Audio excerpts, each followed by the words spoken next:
guys, today we'll talk about how can you import on your AnkiDroid app. We're going to figure out the solution or know how you can do that on your AnkiDroid app. So you just follow this ways, then it's going to work with you. So all you have to do, so you just go here, you go above this sign, click on it. When you just click on it here, it's going to show for you a list like this here.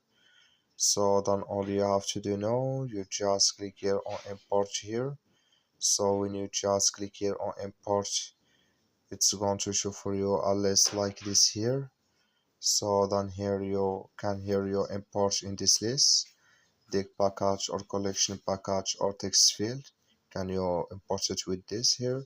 So that's all you have to do. That's all here to import. I wish now you agree. That's all. Thank you for watching. Don't forget to support us by liking and subscribe.